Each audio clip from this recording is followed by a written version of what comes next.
Hello बच्चों, स्वागत है आप सभी का इस वीडियो में। तो आज हम लेकर के आ चुके हैं क्लास 9th के स्टूडेंट्स के लिए साइंस की वर्कशीट। जी हाँ स्टूडेंट्स, वर्कशीट नंबर 4 आज हमारे पास है और आज इंग्लिश मीडियम के बच्चों के लिए वीडियो ये होने वाला है। आप डेट देख सकते हैं 12/7/2021 मीन्स आज की ये वर्कशीट है बच्चों।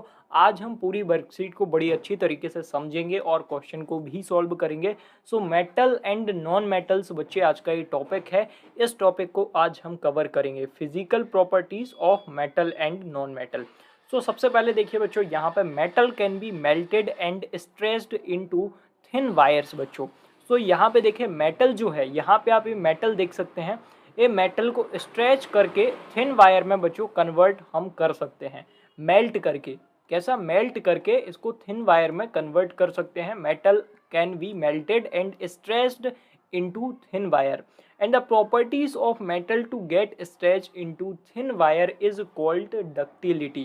अब बच्चों आपसे पूछा जा सकता है आगे कि डक्टिलिटी किसे कहते हैं, तो आप क्या बताएंगे? The property of metals to get stressed into thin wire is called ductility. अब यहाँ पे जो आप पिक्चर देख रहे हैं बच्चों, देखिए ये मेटल आपको दिख रहा है, इस मेटल को थिन वायर में कन्वर्ट किया गया है। सो इस प्रोसेस को हम कहते हैं डक्टिलिटी। अब इसके बाद बच्चों नीचे देखिए second point, metal can be beaten into thin sheets. Metal को हम थिन शीट्स, देखिए सबसे पहले शुरू से समझते हैं। Metal can be beaten into thin sheets, metal को हम थिन शीट्स में वीट कर सकते हैं। The property to get beaten into thin sheet is called malleability. For example gold jewellery and silver foil. तो बच्चों देखिए मेटल जो आपको यहाँ पे दिख रहा है, हैमर के जरिए हम इसको, देखिए इसको थिन शीट में कन्वर्ट कर सकते हैं। इसको बार बार हम एक जगह ठोकेंगे, यहाँ पे मेटल को मारेंगे, मीन्स मेटल को थिन शीट में कन्वर्ट किया जा सकता है वीटन करके, मार के इसको। ठीक है, बीटन मतलब ये हैमर आप बार बार इसमें मारेंगे तो इसको थिन शीट में कन्वर्ट किया जा सकता है, जैसे गोल्ड की जो थिन शीट बनाई जाती हैं। और यहाँ पे देखिए सिल्वर फॉइल आप देख सकते हैं, यहाँ पे एग्जाम्पल दिए गए हैं और साइड में आप बच्चों पिक्चर भी देख सकते हैं। और अगर थोड़ा बहुत बैकग्राउंड नॉइस आता है इसको इग्नोर करते हुए चलिए। सो इस पॉइंट को आई होप आप सभी स्टूडेंट्स अच्छे से समझ गए होंगे कि देखिए मेलेबिलिटी, आपको ये शब्द ध्यान रखना है बच्चों, आगे पूछा गया है। इसके बाद आगे बढ़ते हैं बच्चों, देखिए metals are good conductor of heat and electricity. Metal क्या है बच्चों? गुड कंडक्टर है हीट और इलेक्ट्रिसिटी का। और इसके बाद देखिए they produce sound sonorous while non metal does not don't have these properties. अब जो मेटल्स है बच्चे, ये साउंड प्रोड्यूस करता है। अब कैसे करता है? आप सभी बच्चों के स्कूल में घंटी लगी होगी। अब मेटल को जब बजाया जाता है तो सोनोरस साउंड उससे निकलता है, जिसे सोनोरस यूज़ किया गया है, जो शब्द यूज़ किया गया है आप सभी को पता होगा कि जो स्कूल में घंटी लगी होती है, यहाँ पे आप एक घंटी देख सकते हैं, इसको जब बजाया जाएगा बच्चे, सो यहाँ से साउंड निकलेगा। तो मेटल सोनोरस साउंड प्रोड्यूस करता है, while non metal sound produce नहीं करता है। देन बच्चे यहाँ तक अपन ने फिजिकल प्रॉपर्टीज इसकी कंप्लीट कर ली हैं। इसके बाद आते हैं केमिकल प्रॉपर्टीज पर। सो केमिकल प्रॉपर्टीज बच्चों आप नीचे देख सकते हैं, देखिए मेटल रिएक्ट विथ, देखिए metals react with acid to produce salt and hydrogen gas with burn with a pop sound. Non metal don't react with acid. So बच्चों यहाँ पे इस पॉइंट को आपने देखा कि मेटल रिएक्ट विथ एसिड, जब मेटल को हम एसिड के साथ रिएक्ट करेंगे तो produce salt and hydrogen gas. तो क्या बाहर निकलेगा बच्चों? सॉल्ट और हाइड्रोजन गैस बाहर निकलेगा, which burn pop sound, pop sound भी बाहर आएंगे, जो कि नॉन मेटल रिएक्ट नहीं करता है एसिड के साथ, सिर्फ मेटल रिएक्ट करते हैं। इसके बाद बच्चों नेक्स्ट पॉइंट देखिए, यहाँ पे metals react with oxygen to produce basic oxide which turn red litmus paper blue when added to water। सो यहाँ पे देखिए बच्चों मेटल्स रिएक्ट विथ ऑक्सीजन, जब मेटल को हम ऑक्सीजन के साथ रिएक्ट करेंगे सो क्या प्रोड्यूस होगा बच्चों? बेसिक ऑक्साइड यहाँ पर बनेगा, जो कि बिच टर्न्स, तो ये काय में टर्न हो सकता है बच्चों? ये लिथमस रेड और ब्लू पेपर में। अगर हम इसको काय में डिप करेंगे बच्चों, पानी में वाटर ऐड करेंगे इसमें, सो ये काय में कन्वर्ट हो जाएगा red litmus blue paper, red litmus और पेपर ब्लू में बच्चों। इसके बाद देखिए non metal like sulphur react with oxygen to produce acidic oxide which turn blue, litmus, red upon adding water. इसके बाद नेक्स्ट पॉइंट देखिए, more reactive metals displace less reactive metals from their salt solution, example displaces copper from copper sulphate solution. तो यहाँ पे diagram आप देख सकते हैं बच्चों। देन अभी तक तो अपन ने देखिए ऊपर मेटल पढ़ लिए हैं, नॉन मेटल भी पढ़े हैं, कुछ कुछ प्रॉपर्टीज पढ़ी हैं। अब uses of metal and non metal बच्चों, अब यहाँ पे यूजेस दिए गए हैं मेटल और नॉन मेटल के क्या क्या यूजेस हैं। सबसे पहले देखिए, metal are used in machinery, auto parts, utensils etcetera. Non metals are used in making fire crackers, antiseptics, gases in atmosphere etcetera.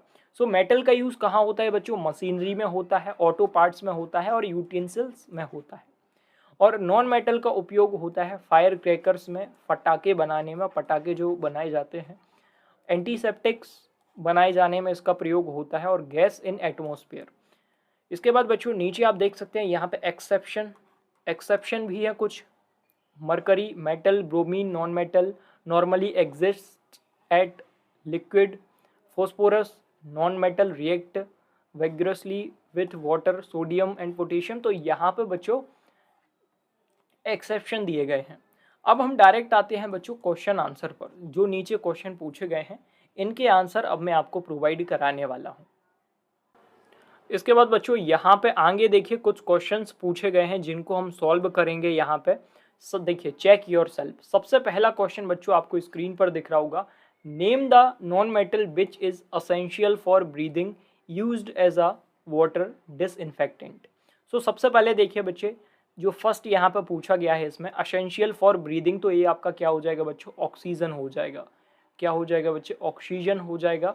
और सेकंड जो पूछा गया है यूज्ड एज वाटर डिसइंफेक्टेंट, सो यहाँ पे देखिए, यहाँ पे मैं आंसर लिख के आपको दिखा देता हूँ। देखिए बच्चों, सबसे पहले वाले में फर्स्ट का जो ए रहेगा इसमें आप लिख देंगे बच्चों ऑक्सीजन। क्या लिख देंगे बच्चों?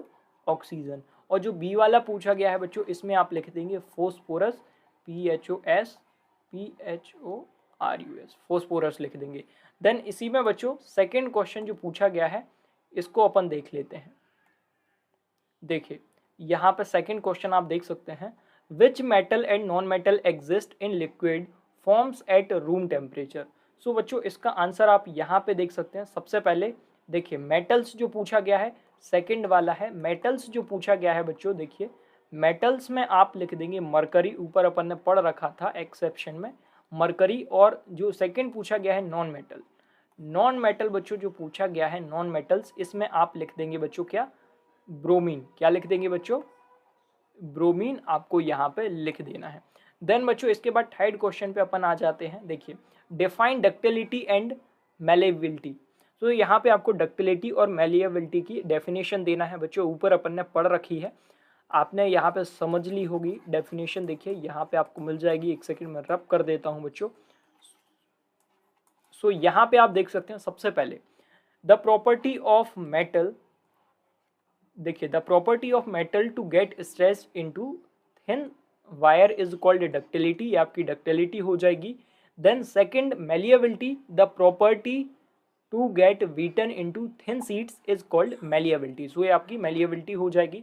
देन बच्चे आगे बढ़ते हैं नेक्स्ट क्वेश्चन फोर्थ। देखिए fourth question, which non metal is a good conductor of electricity.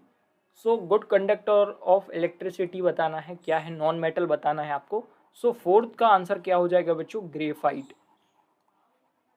Graphite इसका करेक्ट आंसर हो जाएगा।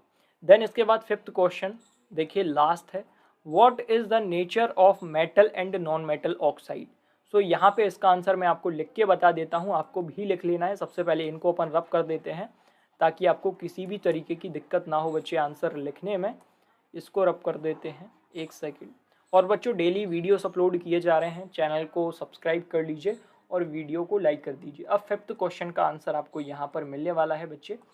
फिफ्थ यहाँ पे डाल लेना। सबसे पहले देखिए इस तरीके से आंसर आपको लिखना है, एक सेकंड में रब कर देता हूँ।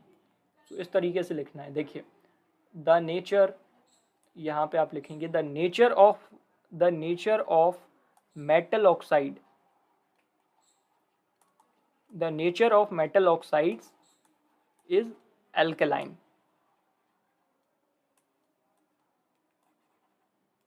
एल्केलाइन,